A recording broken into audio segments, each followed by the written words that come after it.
In June 2018, legendary wrestler and one of my all-time heroes, Bret the Hitman Hart, visited the UK for an exclusive intimate tour with kayfabe events, taken in Brighton, Cardiff, Manchester and London. Attending fans had the opportunity to meet the excellence of execution and were treated to a birth of knowledge with stories and insight from Bret as he discussed his iconic career. Very special relationship with my fan base here. It's different than anywhere else. It was amazing to meet Bret Hart. Really, really good evening. Phenomenal questions. Really emotional. Very inspirational. Childhood hero. Absolutely. The best there is, the best there was, And the best there will be. I was able to experience the tour as event videographer, capturing each night for This Is Wrestling film. An in-depth tour documentary will be released soon, but to celebrate the 2-year anniversary of this amazing experience, I wanted to release some of Bret's responses to fans' questions from throughout the tour. Third night of the tour in Manchester, and this gave us an opportunity to hear Bret's thoughts on working with The Undertaker. What are your memories of working your program with The Undertaker? The Undertaker, he was one of my favorite guys to work with. And we always had we had a lot of respect for each other. Two totally different styles of wrestling. The Undertaker's gimmick itself was such a interesting character.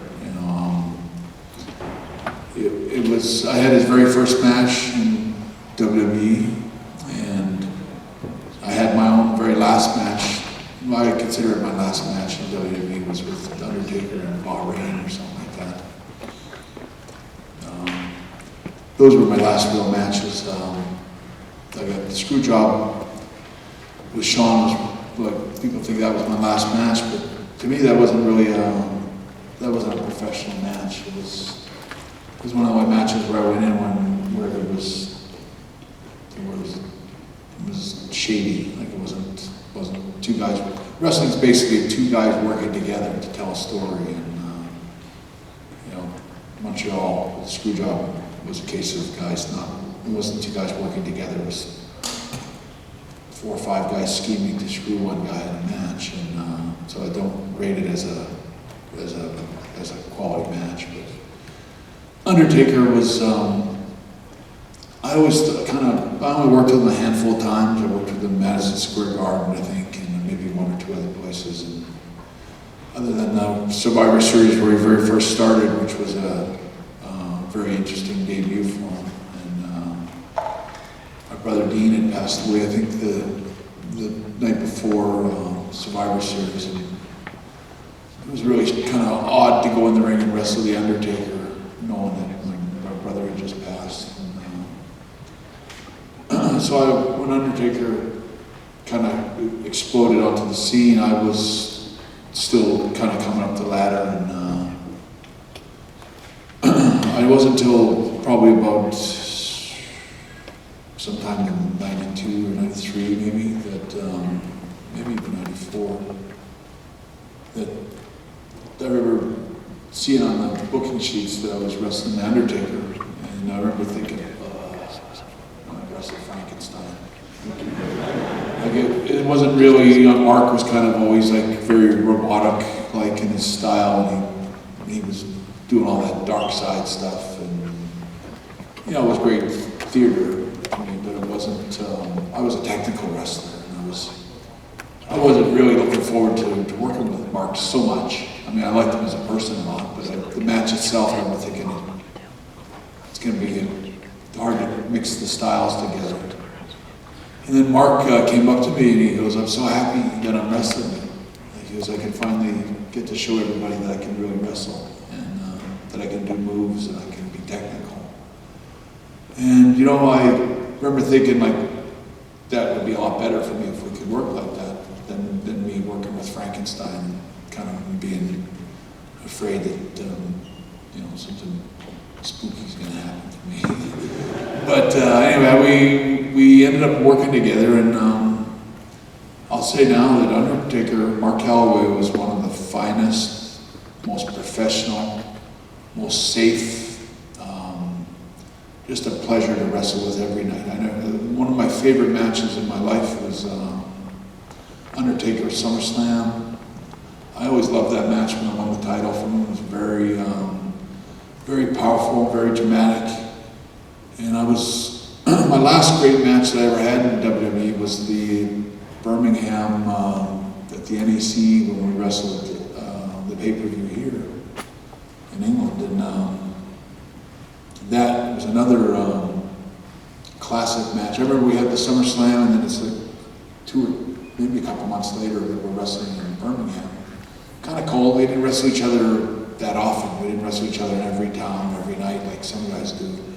It was a one-off, always a one-off. Like first time we wrestled in 2 or 3 months in wrestling, and we have one time, and it's hard to get your chemistry and your timing right for when you're wrestling cold like that.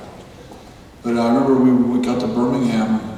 I remember we were like, it didn't mean anything to Vince McMahon and Triple H and Shawn Michaels. They were all starting to plan their attack and just trying to destroy me. But I remember when I came here, I'm still a little bit unknowing of all those kind of things happening, and I was kind of innocent as to what was going on, like naive. But Paul, Triple H was doing his best to kill me off and trying to, screw me over as much as possible, and Shawn.